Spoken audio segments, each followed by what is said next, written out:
নমস্কার, রাধে রাধে সবাইকে। আমি পৌশালী। পৌষ সানশাইনের আবারও নতুন একটা ব্লগে আপনাদের সবাইকে জানাই অনেক স্বাগত।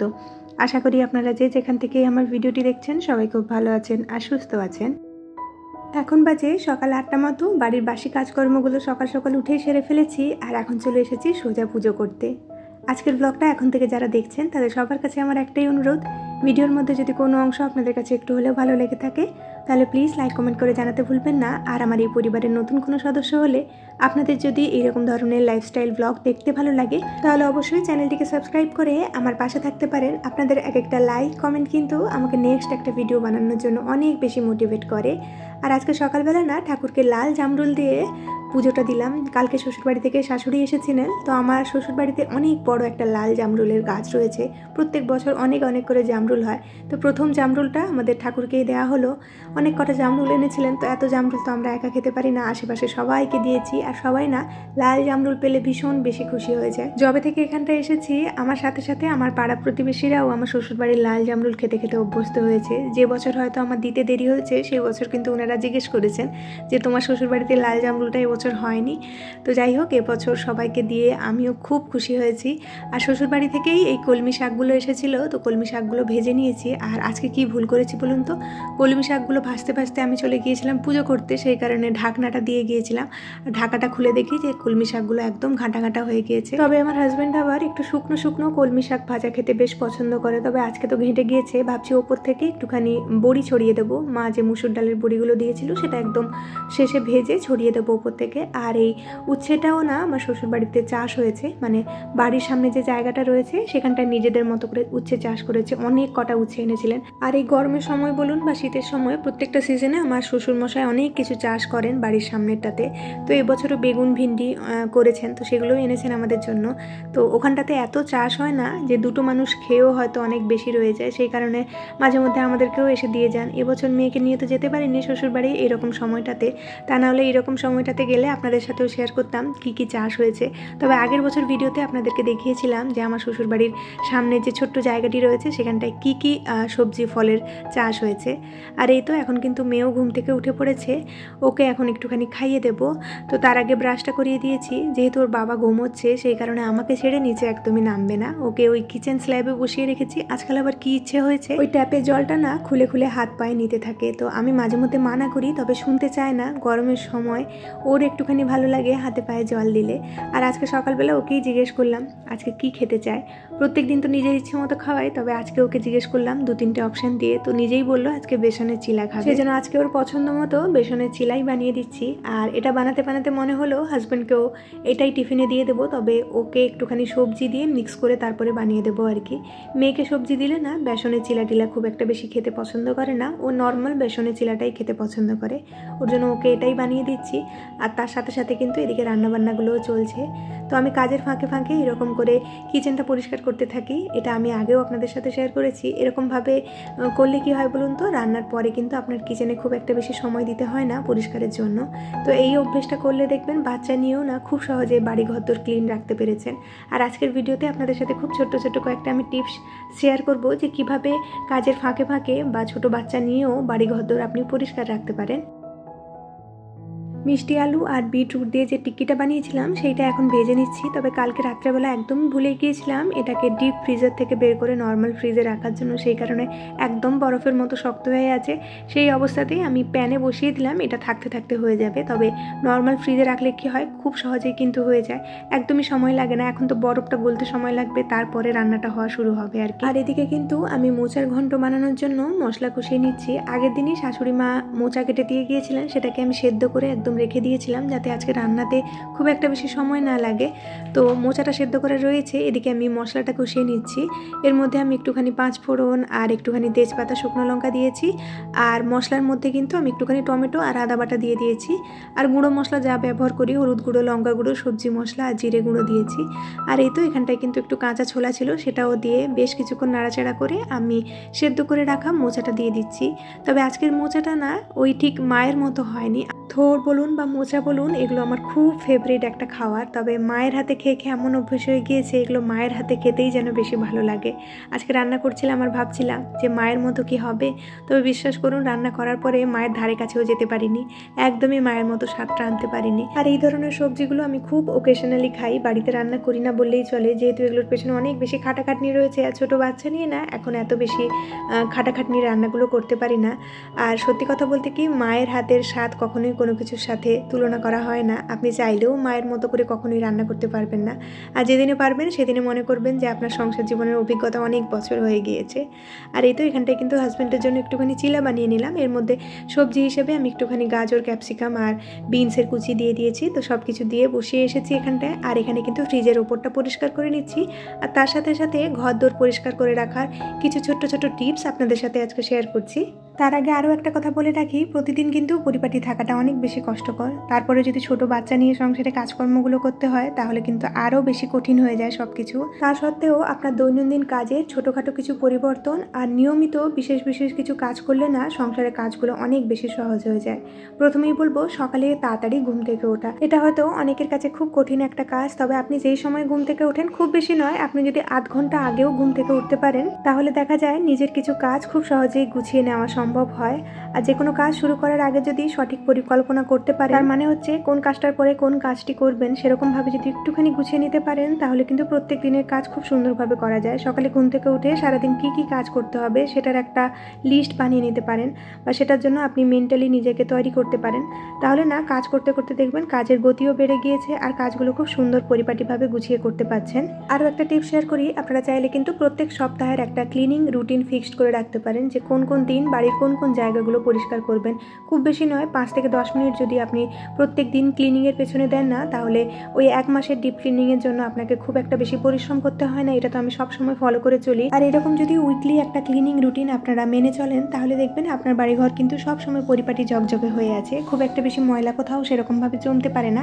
আর ঘরদোর যদি পরিষ্কার থাকে, অর্গানাইজ থাকে, তাহলে দেখবেন আপনার সংসার গুছিয়ে রাখার প্রতিও আগ্রহ বাড়বে। আর কোনো জায়গা যদি খুব বেশি নোংরা হয়ে যায় তাহলে করব বলে আমরা করে উঠতে পারি না, কারণ আমরা সবাই জানি খুব নোংরা জায়গা কিন্তু পরিষ্কার করতে সময় লাগে। ওই 5-10 মিনিটে আর হয় না, তখন ঘন্টার পর ঘন্টা সময় দিতে হয় ওই জায়গাটা পরিষ্কার করার জন্য। সেজন্য প্রত্যেক দিন যদি আপনি নিজেকে কিছুটা সময়ের জন্য অ্যাক্টিভ রাখেন, সংসারে রান্নাবান্নার ফাঁকে ফাঁকে 5-10 মিনিট সময় বের করে ঘরটাকে হালকা হাতে ক্লিন করে নেন, তাহলে দেখবেন ঘরদোর পরিষ্কার পরিচ্ছন্ন রয়েছে। কখনো বাইরে থেকে হঠাৎ করে আপনার বাড়িতে কেউ চলে এলেও আপনার বাড়ি কিন্তু অনেক বেশি প্রেজেন্টেবল থাকবে। আরও একটা টিপস যেটা আমি শেয়ার করতে চাই সেটা হলো প্রত্যেক দিনের কাপড় ধোয়ার অভ্যেস করতে হবে। আর আপনাদের যদি ওয়াশিং মেশিন থাকে, প্রত্যেক দিন জামা কাপড় কাচতে না পারেন তাহলে না নোংরা জামা কাপড় রাখার একটা নির্দিষ্ট জায়গা করবেন, একটা ঢাকা দেওয়া কোনো একটা জায়গা রাখতে পারেন যেখানটায় প্রত্যেক দিনের নোংরা জামা কাপড় আপনারা জমিয়ে রাখতে পারেন। তা না হলে ওই প্রত্যেক দিনের পরা নোংরা জামা কাপড় এখানে ওখানে ছড়িয়ে ছিটিয়ে থাকলে কিন্তু সেটা দেখতেও খুব খারাপ লাগে, আর বাড়িও কিন্তু অনেক বেশি এলোমেলো লাগে। নির্দিষ্ট জায়গা রাখলে আপনাদের বাড়ির অন্যান্য যারা সদস্য রয়েছে তাদেরও কিন্তু একটা অভ্যেস তৈরি হয়ে যাবে, তারা জামা কাপড় খুললে ওই নির্দিষ্ট একটা জায়গাতে রাখবে। আর আপনি যদি জায়গা না স্থির করেন তাহলে কিন্তু ওরা জিনিসপত্র এদিক ওদিক ছড়িয়ে রাখবে। আমাদের বাড়িতে যারা মেল মেম্বাররা রয়েছে তারা কিন্তু বেশিরভাগ এরকমই হয়, জিনিসপত্র জায়গাতে রাখে না। তো আপনারা যদি প্রত্যেকটা জিনিসের জন্য একটা নির্দিষ্ট জায়গা ঠিক করে রাখেন তাহলে তাদেরও একটা অভ্যেস তৈরি হয়ে যাবে, তারাও কিন্তু প্রত্যেকটা জিনিস যথাযথ জায়গাতে গুছিয়ে রাখতে শিখবে। আরও একটা জিনিস যেটা আমি সবসময় ফলো করে থাকি সেটা হলো কাঁচা জামা কাপড় শুকিয়ে গেলে কিন্তু সেটাকে আমি সঙ্গে সঙ্গে গুছিয়ে নিয়ে তার নির্দিষ্ট জায়গাতে রেখে দিই, তাতে করে সকালে ঘুম থেকে উঠলে না ওই শুকনো জামা কাপড় এদিক ওদিক ছড়িয়ে ছিটিয়েও দেখতে হয় না, আর ঘরদোরটাও কিন্তু অনেক বেশি পরিষ্কার লাগে।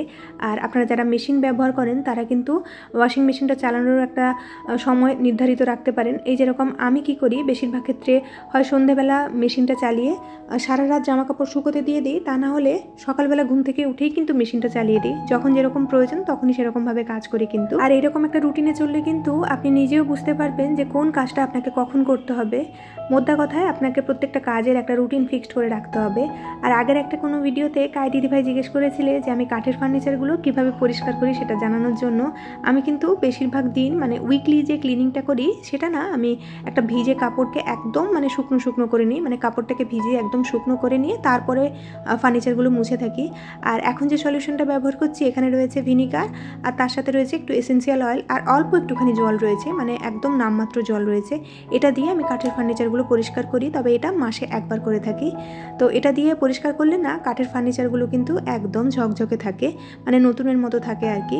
তো কাঠের ফার্নিচারে যদি আপনারা গ্লেজ ফিরিয়ে আনতে চান তাহলে কিন্তু ভিনিগার আর যে কোনো ধরনের অয়েল মিক্স করে আপনি কাঠের ফার্নিচারে মাসে একবার করে ব্যবহার করবেন, তাহলে দেখবেন কাঠের ফার্নিচারগুলোতে ঘুণ ধরারও সম্ভাবনা থাকে না, আর কাঠের ফার্নিচারগুলো কিন্তু একদম নতুনের মতো থাকে। তো যাই হোক, বাকি টিপসগুলো আমি একটু পরে শেয়ার করছি। তার আগে কিন্তু অনেক কটা কাজ সেরে ফেললাম। ওদিকে আমার মোচার ঘন্টটাও রেডি হয়ে এসেছে, আর তার ফাঁকে ফাঁকে এদিকে আমি ক্লিনিংগুলো সেরে ফেলছি। তো লিভিং রুমের এই জায়গাটা আমি খুব ভালোভাবে ক্লিন করে নিয়েছি, আর তার সাথে ফ্রিজের উপরটা তো পরিষ্কার করলাম দেখলেনি, আর যেখানটাতে টিভি থাকে সেটাও পরিষ্কার করে নিয়েছি। এই তো লিভিং রুমটা আমার এখন এরকম লাগছে দেখতে। এই ফার্নিচারগুলো অ্যাড করার পরে না লিভিং রুমটা অনেক বেশি সুন্দর লাগে দেখতে। আপনাদের কেমন লাগে সেটা অবশ্যই আমাকে জানাবেন। আর এখন বসে গিয়েছি মেয়েকে নিয়ে একটুখানি কেক বানাতে। বেশ কয়েকদিন হয়ে গিয়েছিল কিছুটা রাগি আটা আমার কাছে রয়ে গিয়েছে, সেটা কোনোভাবেই খাওয়া হচ্ছে না, সেই কারণে আজকে রাগি আটা দিয়ে একটা কেক বানাচ্ছি। তবে রেসিপিটা আপনাদের সাথে ডিটেলসে শেয়ার করলাম না, কারণ আমি প্রথমবার রাগি আটার কেক বানাচ্ছি, আর আমি নিজেই জানতাম না কেকটা কেমন হবে। তো এইবারে যদি ভালো হয় তাহলে পরবর্তীকালে আপনাদের সাথে অবশ্যই শেয়ার করব। তো সব কিছু দিয়ে মিক্স করে নিয়েছি ব্যাটারটা। এখন আমি এরকম একটা পাত্রের মধ্যে দিয়ে প্রেশার কুকারে রেখে দেবো প্রায় আধ ঘন্টা থেকে 45 মিনিটের জন্য। তারপরে আপনাদের সাথে শেয়ার করছি কেমন হয়েছে কেকটা দেখতে। বাড়িঘর তোর পরিপাটি করে রাখার জন্য আরও একটা প্রো টিপস আপনারা ফলো করে দেখতে পারেন, সেটা হলো কালকে শুরুটা আপনারা আজকের রাত থেকে করতে পারেন। মানে আজকের রাতে আপনারা কালকের জন্য পরিকল্পনা করে রেখে দিতে পারেন, যেরকম কালকে সারাদিন আপনি কি বাড়িতে রান্নাবান্না করবেন, ব্রেকফাস্টে কী হবে, লাঞ্চে কী হবে, তার সাথে ডিনারে কী হবে, এগুলো যদি আপনি আগের দিনই চিন্তাভাবনা করে রেখে দেন, আর তার সাথে সাথে কিছুটা মিল প্রিপারেশন করে রাখেন, এই যেরকম সবজি কেটে রাখা বা কিছু খাবার বানিয়ে আগে থেকে ডিপ ফ্রিজের মধ্যে রেখে দেওয়া, যাতে চটজলদি সকালবেলা আপনারা খাবারগুলো বানিয়ে নিতে পারেন। এরকমভাবে কাজ করলে না কাজগুলো খুব সহজে হয়ে যায়, আর আপনি দেখবেন আপনি নিজের জন্য অনেক বেশি সময় পাচ্ছেন। সংসারের কাজগুলো খুব একটা বেশি চাপ বলে আপনার কাছে মনে হবে না। আর আপনার ছোট বেবি যদি স্কুলে যায় আর হাজব্যান্ড যদি সকালবেলা অফিস যায়, তাহলে তাদের জন্য যে জামা কাপড়গুলো সেটা চাইলেও আগের দিন রাত্রেবেলা রেডি করে হাতের সামনে রেখে দিতে পারেন। আর আপনি যদি ঘরে আমার মতো জামা কাপড় আয়রন করেন তাহলে চেষ্টা করবেন জামা কাপড় কেচে শুকোনোর পরে আয়রন করে নেওয়ার জন্য। মানে একসাথে অনেক জামা কাপড় জমিয়ে তারপরে আয়রন করলে দেখা যায় কি সেটা করতে অনেক বেশি ক্লান্তি লাগে, আর তখন ঘরে জামা কাপড় আয়রন করতে ইচ্ছে করে না, তখন মনে হয় বাইরে দিয়ে দিই। আর একটা দুটো জামা থাকতে থাকতে যদি আপনি আয়রন করে নেন তাহলে কিন্তু কাজটা অনেক বেশি সুবিধের হয়। এই টিপসটাও আপনারা ফলো করে দেখতে পারেন। আর রান্নাঘরে যখনই কাজ করবেন চেষ্টা করবেন যতটুকু টাইম আপনি রান্নাঘরে কাজ করবেন পুরোটা ওই কিচেনের পেছনে দেওয়ার জন্য, মানে কাজের ফাঁকে ফাঁকে অন্যান্য কাজগুলো সেরে নেওয়ার জন্য। এই যেরকম একটা রান্না বসিয়ে আপনি অন্যদিকে কিন্তু থালা বাসনগুলো ধুয়ে নিতে পারেন। একবারে যদি থালা বাসন জমিয়ে তারপরে থালা বাসন ধুতে যান না, তাহলে সেটার পেছনে সময়টাও যেরকম যায় আর সেই কাজটাও কিন্তু করতে ইচ্ছে করে না। আরেকটা টিপস যেটা আমি সবসময় ফলো করে থাকি, রাতের থালা বাসনগুলো কিন্তু সবসময় আমি ধুয়ে রেখে দিই। মানে রাত্রেবেলা কিন্তু সবসময় কিচেনটাকে পরিষ্কার করি তারপরে ঘুমোতে যাই। যতই রাত হোক না কেন কিচেন না পরিষ্কার করে আমি কখনোই ঘুমোতে চাই না, কারণ সকালবেলা উঠে যদি আপনি একটা পরিষ্কার পরিচ্ছন্ন বাড়ি আর কিচেন দেখেন তাহলে কিন্তু সারাদিনে কাজের অনেক বেশি এনার্জি বেড়ে যায়। আর সব শেষে যেটা শেয়ার করব সেটা হলো বাড়িতে অপ্রয়োজনীয় জিনিস জমা করে না রাখার জন্য। আমি অনেককেই দেখেছি যে বাড়িতে অনেক অপ্রয়োজনীয় জিনিসকে জড়ো করে রাখে, তাতে না বাড়ি অনেক বেশি ক্লাটার লাগে দেখতে, আর গুছিয়ে রাখতেও আপনার বাড়ি তখন ইচ্ছে করে না। তো যাই হোক, আজকের মতো এই কয়েকটাই টিপস আমি শেয়ার করলাম, যে কয়েকটা মনে পড়েছে সেগুলো আপনাদের সাথে শেয়ার করলাম। আর আপনারা যারা আমার রেগুলার ভিডিও দেখেন তাদের সাথে তো আমি প্রত্যেক দিনই কিছু না কিছু শেয়ার করতেই থাকি, আর পরবর্তীকালে যদি কিছু মনে পড়ে সেটা অবশ্যই ভিডিওর মধ্যে শেয়ার করে দেবো। আর এই তো এখানটায় কিন্তু এখন আমি অ্যালোভেরা জেল বানিয়ে নিচ্ছি। এই কয়েকটা অ্যালোভেরা আমি বাবার বাড়ি থেকে কিনেছিলাম, তো এটাকেই এখন আমি মাথায় মাখবো ভাবছি। একটুখানি অ্যালোভেরা জেল আর তার সাথে একটুখানি দই মাখবো মাথায়, তারপরে একদম স্নান করে নেব। যেহেতু রান্নাবান্নাটা আজকে তাড়াতাড়ি শেষ করে ফেলেছি সেই জন্য হাতে একটুখানি সময় ছিল। আর এর সাথে কিন্তু আগের দিনের ভিডিওতে করা কয়েকজন মিষ্টি মিষ্টি দিদিভাই আর বোনেদের নামগুলো নিয়ে নিয়ে চলুন। সুমনা, মামস কেয়ার, জয়শ্রী বিশ্বাস দিদিভাই, joy in love, Pal family, Shilpa Giri, simply Dipa, গাই দিদিভাই, আফরুজা খাতুন দিদিভাই, ঈশানী মুখার্জি, মোহিনী, পিয়ালি মুখার্জি, খুকু দিদিভাই, মনির সংসার। তো আপনাদের সবাইকে অসংখ্য ধন্যবাদ জানাই আগের দিনের ভিডিওতে এত সুন্দর সুন্দর কমেন্ট করার জন্য। আর মোহিনী আগের দিনের ভিডিওতে ম্যাট্রেস প্রোটেক্টরের লিঙ্ক চেয়েছিলে, সেটা আমি এই ভিডিও ডেসক্রিপশন বক্সে দিয়ে দিচ্ছি। আর এই তো কাজবাজ শেষ করে এখন কেকটাকে দেখছি। কেকটা কিন্তু খুব সুন্দর হয়েছিল, তবে বেকিং সোডাটা একটুখানি বেশি পড়ে গিয়েছিল। আজকের মতো তাহলে ভিডিওটা এখানে শেষ করছি। খুব শিগগিরই দেখা হচ্ছে নেক্সট আরেকটি ব্লগে। ততক্ষণের জন্য সবাই খুব ভালো থাকবেন, সবাইকে খুব ভালো রাখবেন আর নিজের যত্ন রাখবেন। আজকের ভিডিওটা কেমন লাগলো অবশ্যই জানাতে ভুলবেন না। টাটা।